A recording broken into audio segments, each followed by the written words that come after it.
It was intended for the human to support the machine to support the human and working. And AI means something different to anybody you talk to, which is wild. This is AI or Die. Hey everybody, welcome to AI or Die podcast, episode 26. I'm joined as always by Brennan Kelly. Reagan is out on maternity leave, so it's just Brennan and I today. We have a lot of things that we're going to talk about, events that we've been going to recently, events that are coming up. Data Connect conference is really exciting. Just a lot of patterns that we're seeing with enterprises that we're working with, especially with throughput of AI solutions. So Brennan, good to see you. How you been, man? Anything new in the personal life? No, it's good. It's fall here in Barcelona all of a sudden. So it's been nice and chilly. I'm wearing a sweater, which is exciting. I'm very excited for sweater weather. It's very hard to say, but it's a very fun time of year. So I'm very stoked for that. Yeah, we're finally in the Burr months, September, October, November, December. So I'm definitely doing a lot more soups and stews and just raking leaves. And obviously Ohio State football too, being in Columbus is a big deal. So yeah, fall is going well. We have a lot of activity going on just with a ton of conferences seem to happen in the fall too. So it's great to catch up with a lot of folks. I went to one last week, Ohio VC Fest. That was great. That was hosted by Jumpstart Ventures in Serenus. Got to see a lot of existing customers, got to see a lot of just partners we've worked with over the years, and meet a lot of new ones who a lot of folks across the board are really trying to reinvent their AI governance processes. They're trying to look at how can we ultimately improve the throughput of all of these AI solutions that we'd love to implement, actually going through the process. So would love to talk more about that. I also want to share with folks, we recently did an article with Andelyn Biosciences. It's called AI Meets Gene Therapy. And it was published just after our last podcast episode. So we'll also make sure to link it in the description. Really great in how it outlines just our partnership with Andelyn along with our recent fundraising that's been going on too. So definitely check out that article. It's really exciting. We're going to continue to do more press releases with some of these close partners that we have, like Andelyn. And we appreciate Brian and Scott for collaborating, doing the photo shoot on site at the Andelyn building too. That was a lot of fun. Other stuff I want to make sure to talk through is we have Data Connect conference coming up next week. That is October 2nd and 3rd.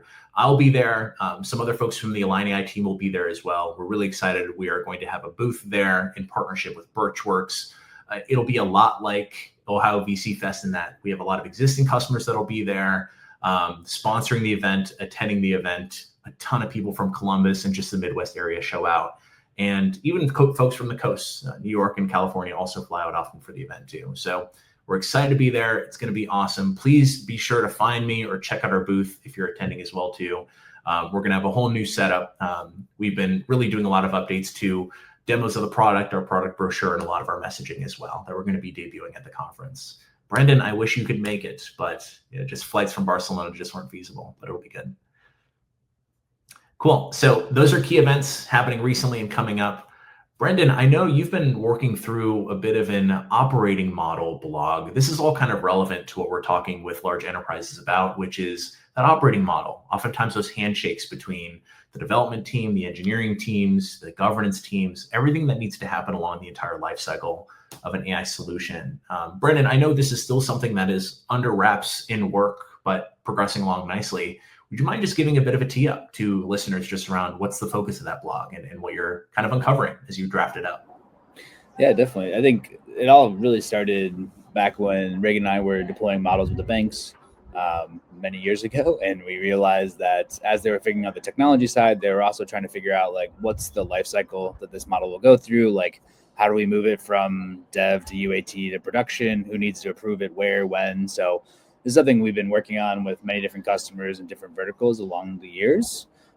Actually, when we started Align AI, we focused a lot on like, how do we develop a framework where people can deliver operationally, repeatable processes, or like what's a repeatable process teams can follow to deliver successful AI use cases. So been working on it for quite some time. And this first blog is going to introduce a lot of what we're focusing on, especially from the lifecycle perspective of how do we map this across the teams, who's doing what, who's on first, like the classic organizational design and like enterprise process definition, specifically for AI, because we're seeing more and more teams realize that they have all these goals that leadership is looking for.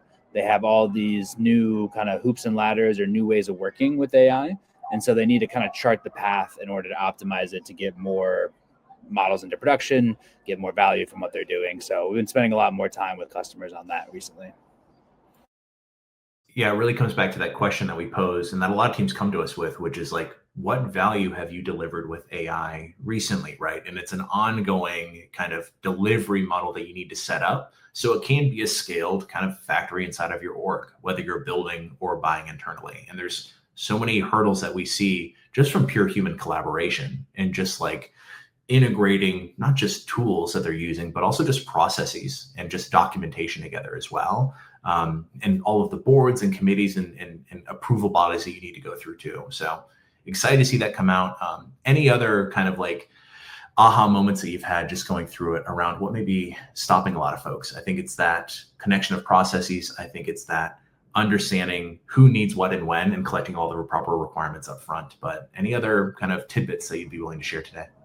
Yeah, the thing I keep coming back to a lot, my background's very heavy in agile and DevOps and stuff. So a lot of that is focused on like collaboration over documentation. But what we see with AI is like you need to document a lot of stuff and a lot of decisions that you make. So this has kind of been like a existential philosophical question for me with some of the operating model work that we do, because what we end up advocating for is essentially a lot of documentation, or I would say really like structured decision making that you write down, right, which yields as a document that you work on together. But it's just something I've been paying a lot of attention to, because I know some teams want to be very agile in how they build AI, which is definitely the right way. But there's all these repeat processes that if we can standardize them, then automate them and increase the throughput through that, I think that's really where teams need to go. In the beginning, it looks like a lot of documentation, but once we kind of get used to it, right, it's more quick conversations, getting the approval that we need, and then moving forward. So that's something I'm really interested to keep working deeper on, is like, what does this communication look like across the teams? Who needs to know what at which points in the process? Like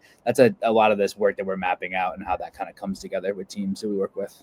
From what we see, that's just such a significant contributing factor to the reason why it's taking 6 to 8 to 12 months to go from idea that the business has, or even a really strong use case with tight requirements around what the business needs for AI solution, to an actual solution delivered.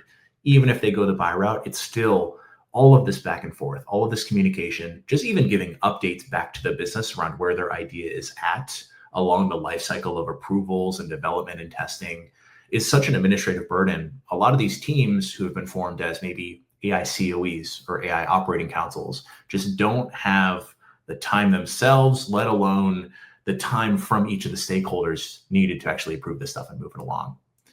Yeah, and I think the work we do is so important because these teams are so slammed right now, right? Like there's so many requests coming in, and it's the classic production versus production capability for all my fellow process nerds out there. But it's like, we got to take some time to get our stuff together so that every time we do this, we can do it faster and faster. Like, how do we Kaizen improve a little bit each time so we can move quicker as like an organization, while also dealing with this large backlog of requests against our time. So that's why we're jumping in more and more with teams and trying to figure out like, how do we move stuff through this process? Like, what can we help you with? Like, I just feel like there's a lot of pressure right now on these AI teams as they're trying to move forward.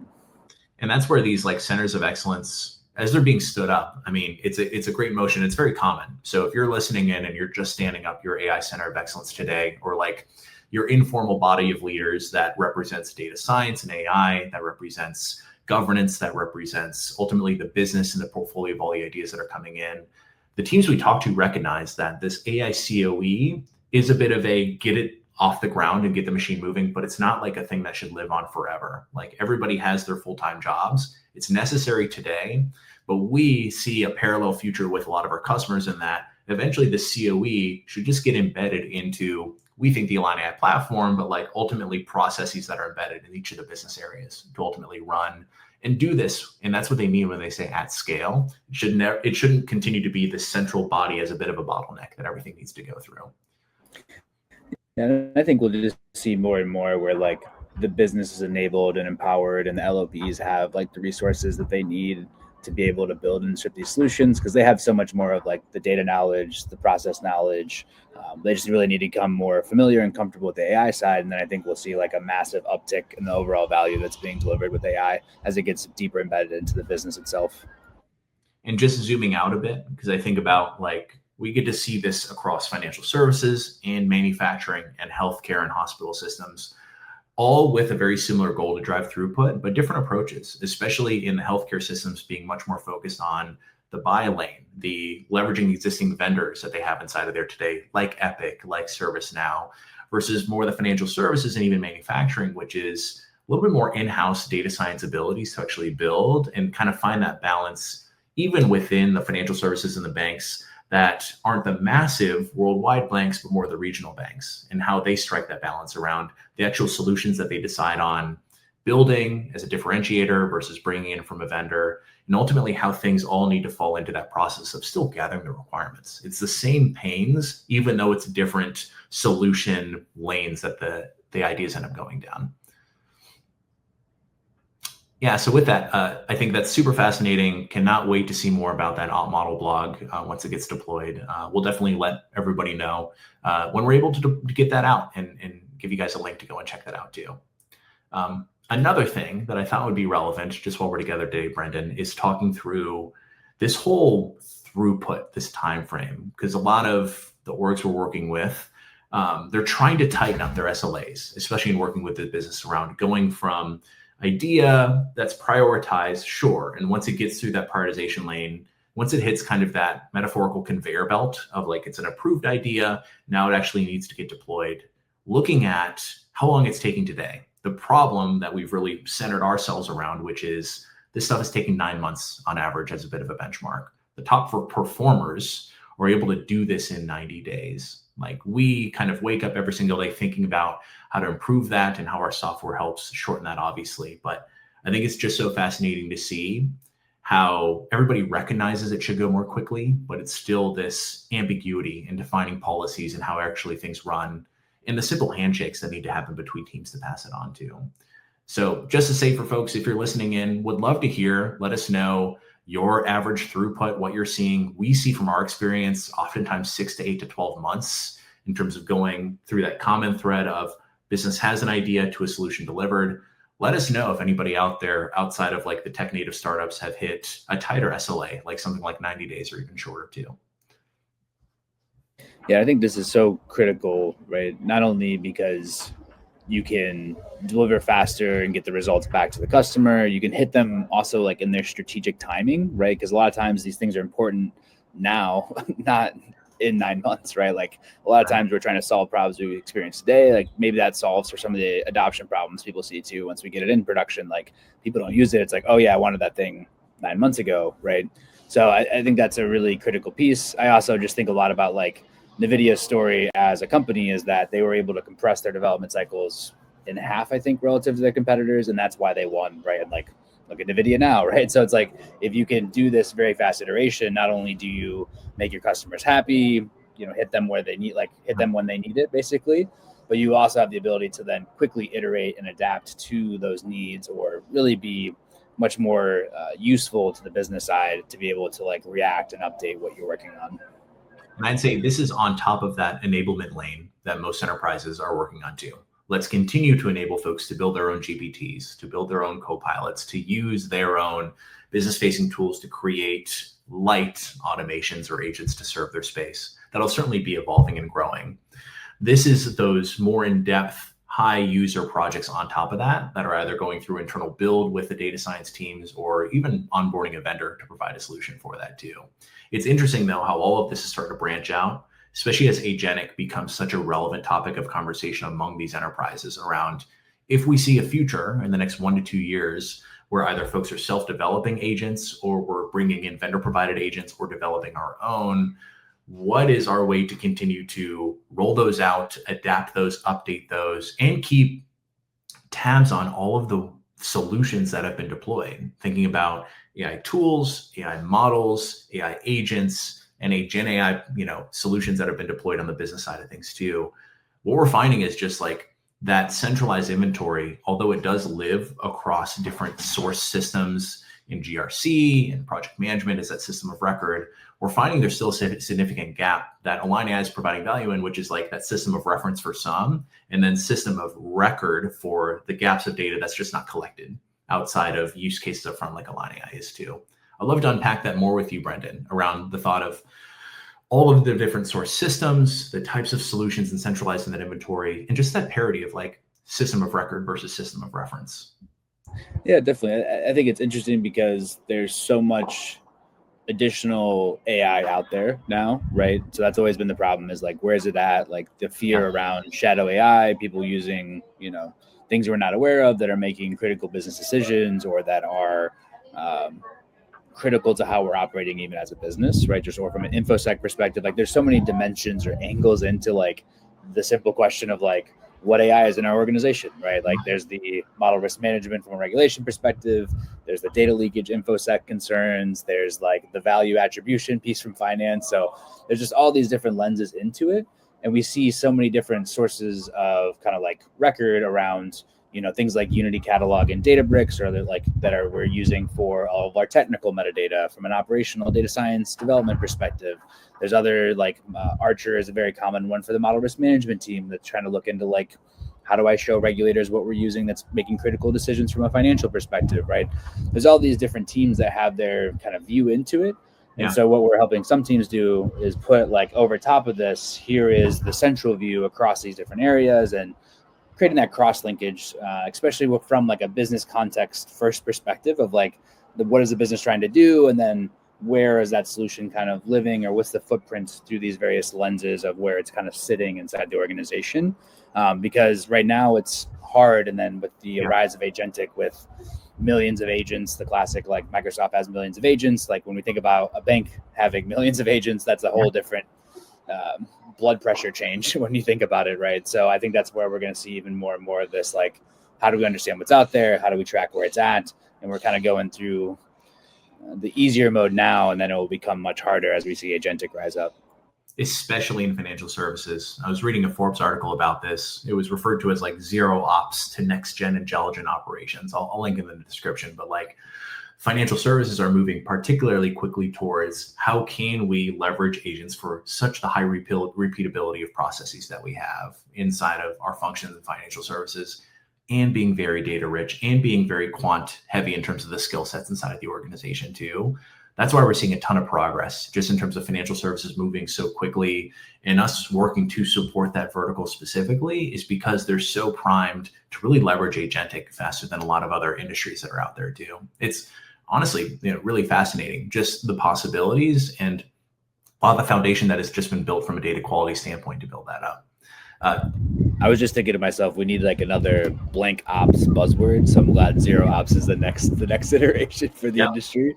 I think that's such an ambitious goal. I'm really curious to see how it plays out, because I'm still a human in the loop kind of guy. I'm like a Luddite when it comes to some of the agentic promises out there, where I'm like, I still think that we want people reviewing outputs and like augmenting human work rather than full replacements. But we'll see in the next year or two how that shakes out, right? It's funny, Brendan and I were talking earlier this week. We're a bit jaded. We've been in this industry for a while now, but how agentic is now the buzzword that Gen AI was before, that AI.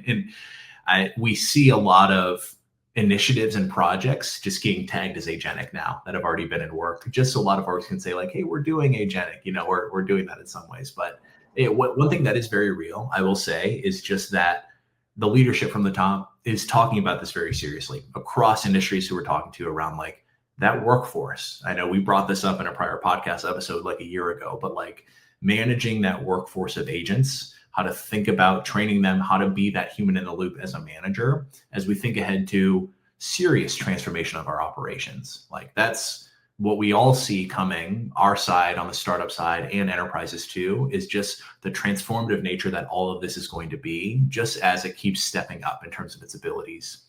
ChatGPT was a big inflection point a couple of years ago, but just like agentic being more and more trustworthy and people knowing how to work with it. Yeah, and I do feel like there is like a slight fatigue in the hype now, or a little bit less hype in the AI world, which I think is actually great for AI overall. I mean, I think there's obviously a lot of excitement still, especially in the enterprise space, but it does feel like now that we've been, excited about this for some time, people are starting to poke a little bit more holes into some of the promises, which I think is healthy too, like trying to keep more realistic expectations. I'm also seeing a lot of concerns around like hallucinations and accuracy, which I think makes sense. I know there was a good article that you'd shared out, Nick, around this as well, of like, or I think I posted out too, just because they train the models to basically guess, or as they train the models learn that it's better to guess than to admit that you're wrong, right? Because you're more likely to be correct. So they're kind of like aggressively trying to answer what we're doing. So I think we're just starting to see a little bit more of like the settling into the realistic, what can this do? What is it strong at? What is not strong at? Because I think the value is obvious for a lot of people that work with, ChatGPT, Claude, day in, day out. It's more just like, how do we manage expectations of like how impactful this will be and where it will be impactful, which I think is good for us to kind of like settle into more of like, okay, where can we apply this in the business? What's going to work well, instead of more of like the LinkedIn fueled hype around some of the things that might be possible one day. There's three kind of stems of that really give me hope. One side is like the business. I'm saying like the leaders, the managers, the directors on the side of the company that actually is driving growth have a much better understanding of what AI is capable of. There's a huge wave of learning, AI 101, foundational training. Heck, even Ohio State now has it embedded in terms of understanding AI and Gen AI as every like freshman curriculum. So because folks are much more educated now, requirements are a lot more realistic and ideas are getting a lot more kind of framed up for actual feasible scope around what we would like AI to do. That's one pro. I would also say that like vendors who are coming to companies and saying all of these promises that what their solution can do have been kind of vetted out, and even procurement teams have a much better understanding, in the business too, just around like what's realistic and what vendors are coming in that we actually trust and want to work with in this space. And it's not just vaporware that we're getting sold on this hype side of things. And then finally, I will say something that's really encouraging is before a lot of the budget for AI lived under innovation or data, but now we're seeing it actually like getting formalized as its own recurring line item in terms of AI investment. So people are making much better spending decisions and thinking through this as having staying power and like actually allocating investment to it year over year, because people recognize it is part of being competitive. It's part of growing and transforming as a company, and it needs the budget allocated towards it. Yeah, so I think this is a very exciting time because now we're seeing it move into more like the operating fabric of the business. It's another tool in the toolbox that's extremely powerful, and we're still learning new opportunities for it, but it's less of just the flash in the pan kind of thing, right? Like we're seeing it settle into more of like a legitimate mainstay technology that's at our disposal as we're solving business problems, which I think is like the fun part of the technology curve, right? Yeah, as ops nerds ourselves, I know we geek about it a lot because it is becoming that real thing. It's not just under the innovation umbrella, but it's things that people are using and adopting in their work with their own enablement tools like ChatGPT for enterprise, and for solutions that are getting built by their own team members internally to make like highly differentiated solutions for the people to serve customers better or improve their processes in certain ways too. So really exciting stuff just from like a transformation kind of side of things on the operations side of things. Yeah, for sure. So with that, I wanted to shout out just a couple more articles that we're going to share in the description. A lot of studies coming out in this year and this past month just related to the public's perception of AI. I think we get so deep entrenched in it, and a lot of our listeners too are AI leaders, AI governance folks, people who are living this day in and day out. But it's a good reminder that like the general public is still understanding the implications in daily life and like how they actually engage with it too. I think it's something like, as of September, Anthropic did like an economic index report. Pew Research did some investigation as well too. It's still on the lines of, maybe 10 to 20% max in terms of like the general population using it, at least some, even less so using it more consistently. So just zooming out a bit wider than just enterprise AI, like the adoption overall is still in its infancy in terms of the general public and folks in this country and in other countries as well starting to use it too. So I'm excited to see that continued growth and just it actually coming into practice in people's daily lives plus their work lives, obviously. Yeah, and it is interesting too, like how I guess other technologies have been like this as well. But it seems to span very much like the B2B and the B2C kind of thing, right? So like consumers and businesses are both really interested or trying to figure out how AI fits for them. And I feel like it does kind of span both sides. Like, mobile technology, obviously, the internet, all these things, of course, have the same ramifications. But I just feel like it's really interesting to see it. AI seems to be hitting both sides equally or almost just as much on both sides, which I think is really interesting to see. I also saw in one of the reports, there's a lot of people who who are using their personal subscriptions to like OpenAI at work, right? Because they're not available. So they're actually starting to like create shadow AI where they're so used to using this, but it's not available. Then they're creating all these kind of like workarounds or loopholes and all these info security kind of issues as they're doing that as well. So interesting to see like how the workplace is evolving because people are bringing it in from home as well. That's where I mentioned OSU before, but oftentimes academia is so far behind on this stuff. The fact that they recognize students are going to use it and they're just making it an expectation now.